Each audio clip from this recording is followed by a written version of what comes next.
Oi, pessoal. Vamos falar hoje sobre capacitância. Capacitância.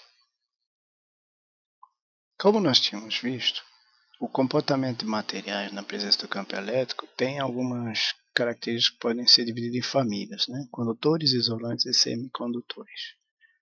No caso de dielétricos, nós vamos ter os isolantes, portadores de carga que são fortemente ligados às moléculas constituintes, apresentando baixa mobilidade, pequena condutividade, 10 a 20 vezes menor que um condutor.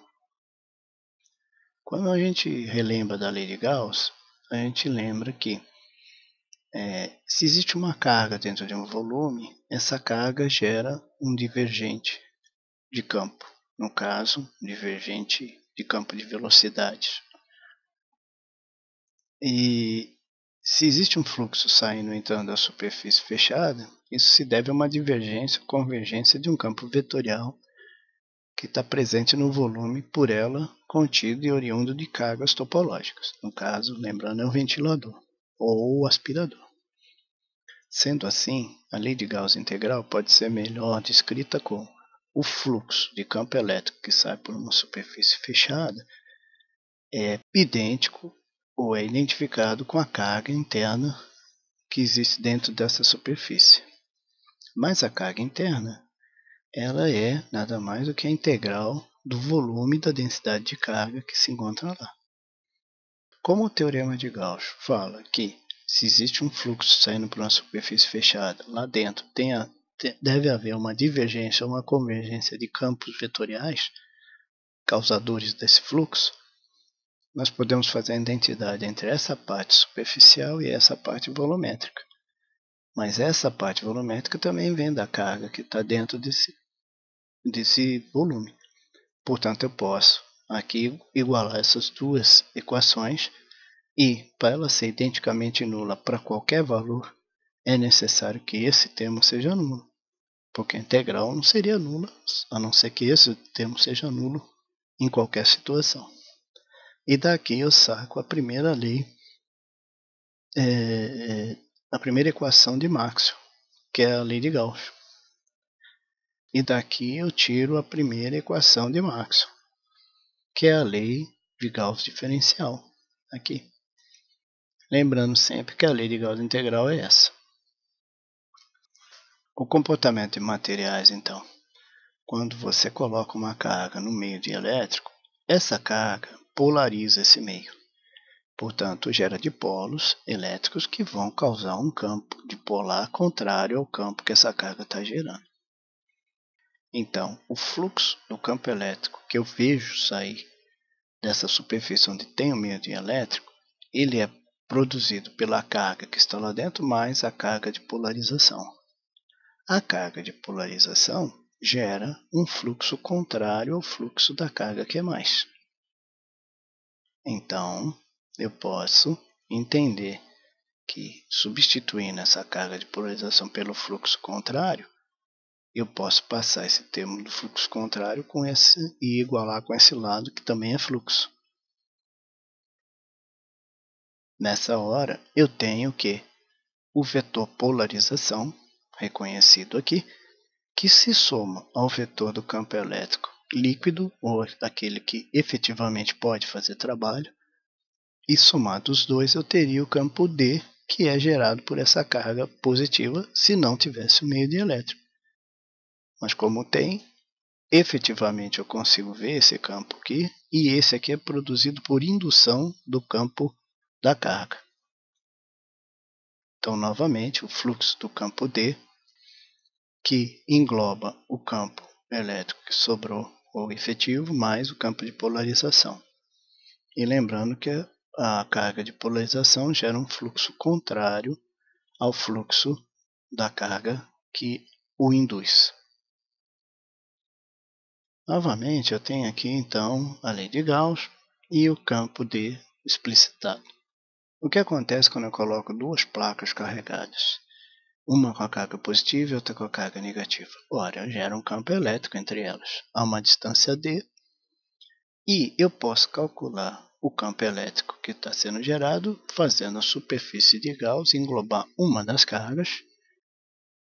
Nessa hora eu tenho um fluxo diferente de zero. Se eu englobar as duas cargas, eu vou ter um fluxo nulo.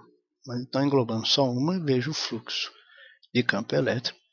Quando eu uso a lei de Gauss, eu reconheço que esse fluxo ele gera uma relação que é a carga que está contida aqui é igual a ε0E vezes a área.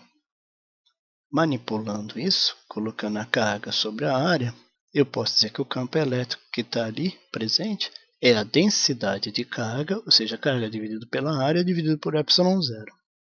Então essa é a densidade superficial de carga. Considerando suas placas metálicas paralelas, então, eu posso ver agora, mantida essa relação da carga, eu posso entender e tentar calcular qual é a diferença de potencial entre as placas, contando que elas já estão carregadas. Então eu tenho que calcular o trabalho, ou a diferença de potencial de A para B. Para isso, eu calculo o trabalho do campo elétrico, que é E vezes deslocamento nesse sentido de A para B. Quando eu faço isso, eu estou fazendo o quê? Estou vendo que E é paralelo ao deslocamento. E é paralelo ao deslocamento. Então, o que eu faço? Tiro o E e faço o cálculo de deslocamento, que é a distância. Então, eu vejo que a tensão é igual ao campo elétrico vezes a distância. Como a carga é igual a ε0, o campo elétrico vezes a área, e eu posso identificar o campo elétrico como sendo a carga ε0 por A, eu posso substituir nessa expressão o E por essa expressão e eu vejo que a tensão que aparece na carga é proporcional à carga que ela acumula.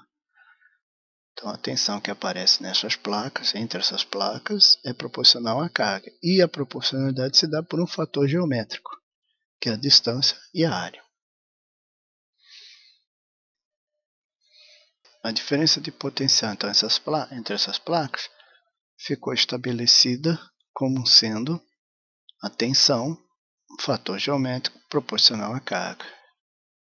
Então eu posso, sem muita dificuldade, dizer que esse fator geométrico é uma constante e eu coloco 1 sobre a constante e chamo isso de capacitância.